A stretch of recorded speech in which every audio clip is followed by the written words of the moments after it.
Ties come in a variety of colors, patterns, and textures. And no matter your age or profession, ties provide you with an opportunity to stand out in a crowd. So whether you're dressing for work or a special occasion, a skillfully knotted tie will allow you to make a lasting impression.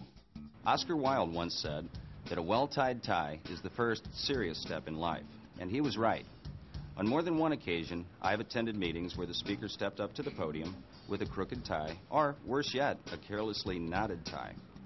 Naturally, my eyes went directly to his neck, concentrating initially on his tie rather than his presentation.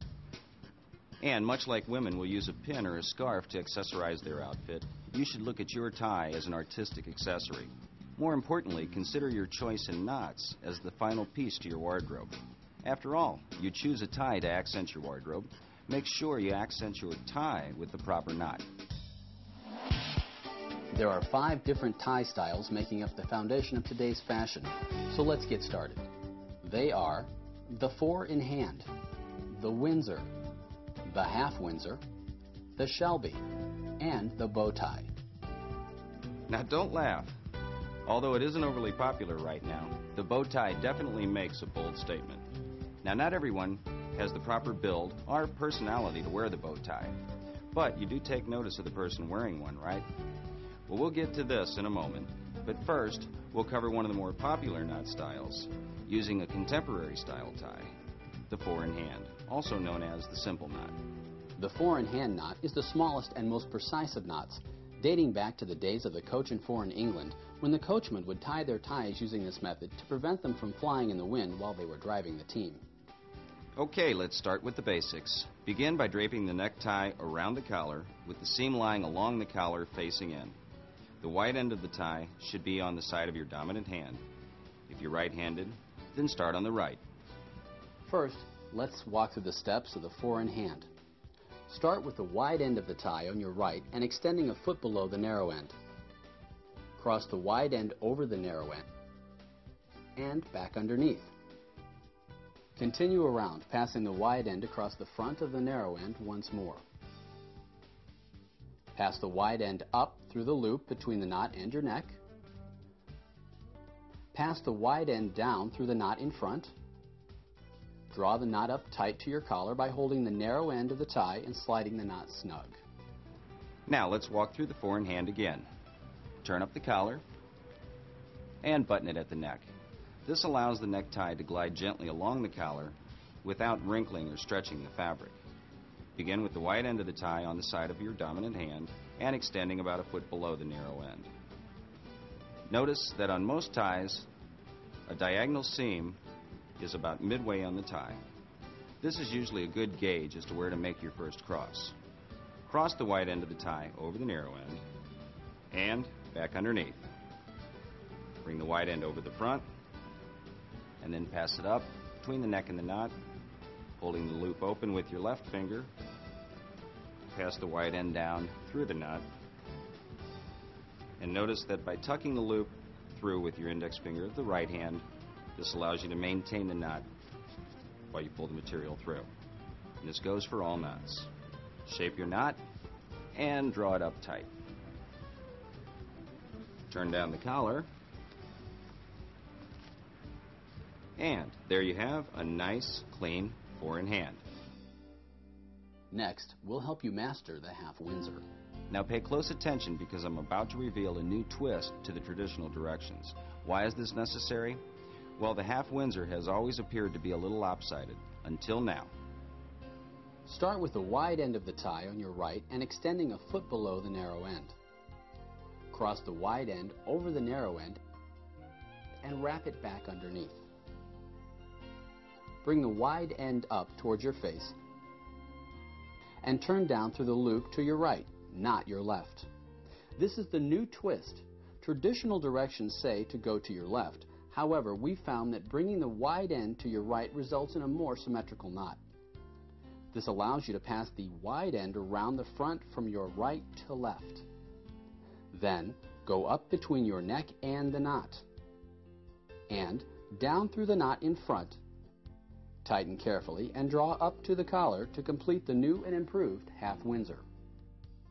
Now, if you've ever had problems getting your finished tie to hang to the proper length, here's a little trick. Start by letting the wide end hang to twice the length as the narrow end. To check if you've done this properly, draw the wide end up to the edge of the neck. The length of the doubled end should be equal in length to that of the narrow end. Now you'll want to experiment with any new tie though, because there are a number of variables that affect the length of the final tie. The thickness of the material and the length of the tie itself, the thickness of the neck and the length of the torso. Also, knot styles require differing lengths of material, so you'll want to vary the point at which you make your first cross. Now let's step through the half Windsor once more.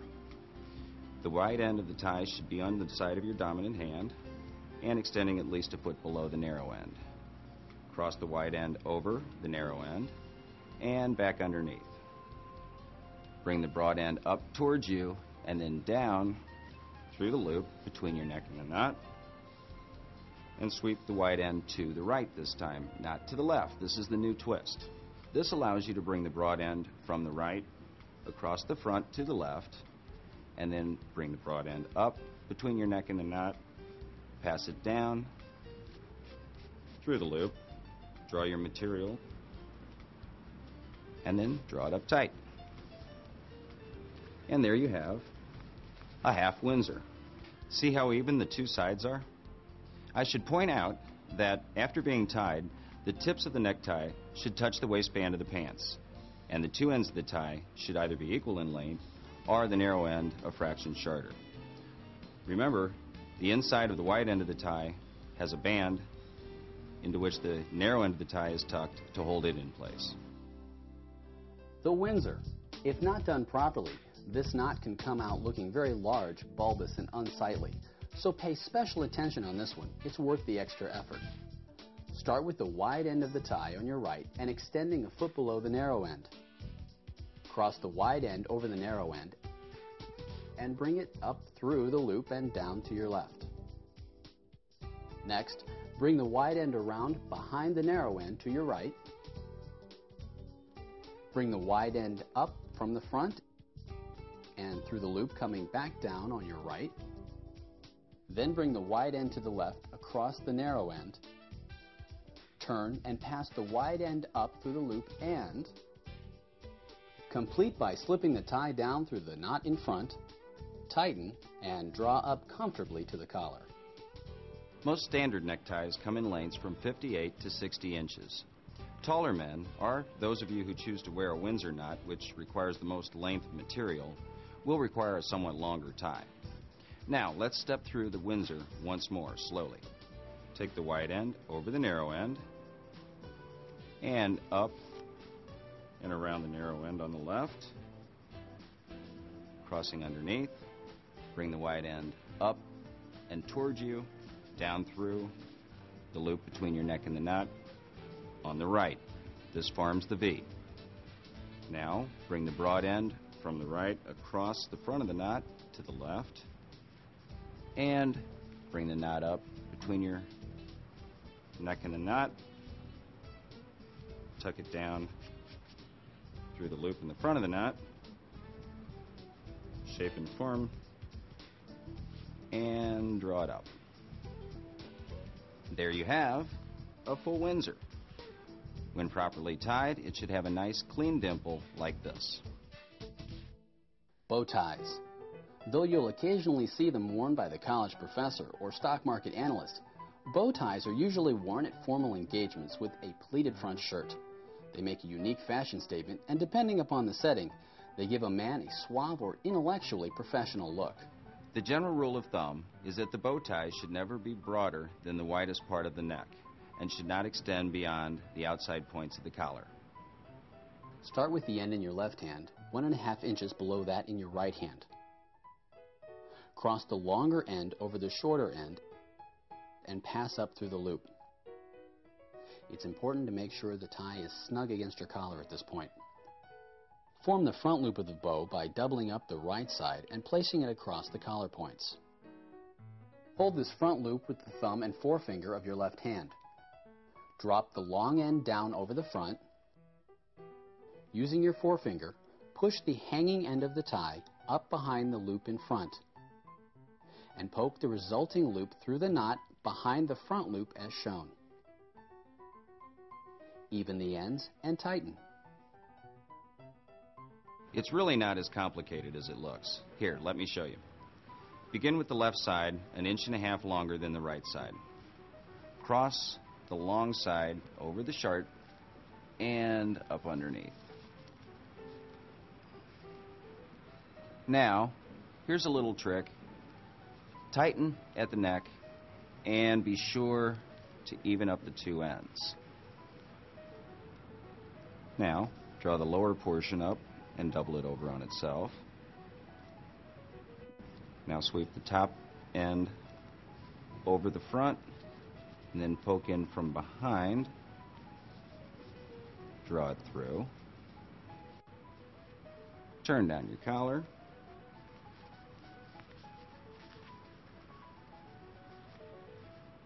And there you have it.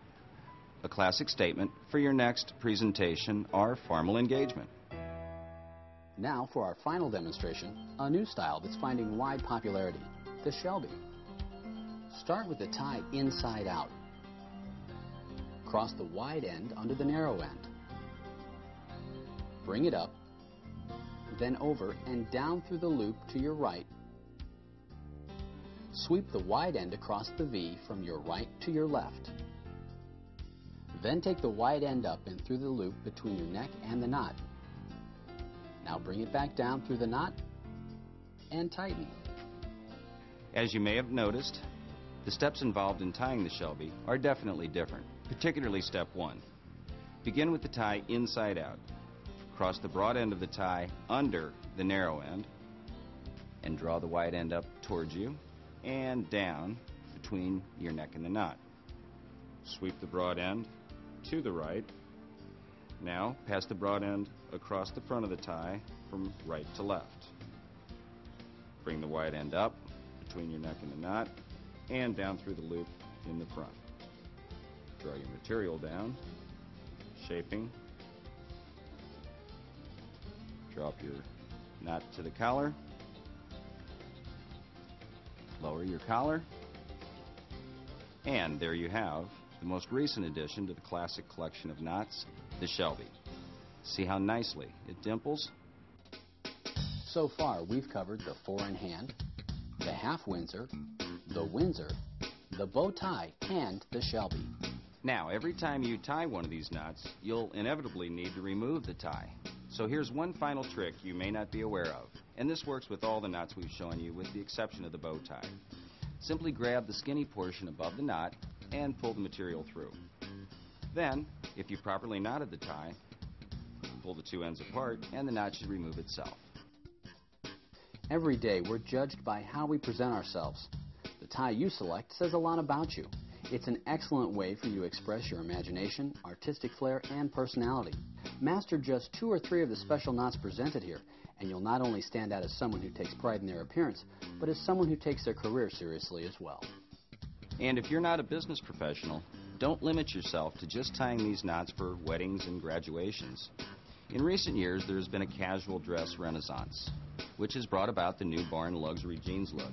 Jeans, together with a classic style jacket.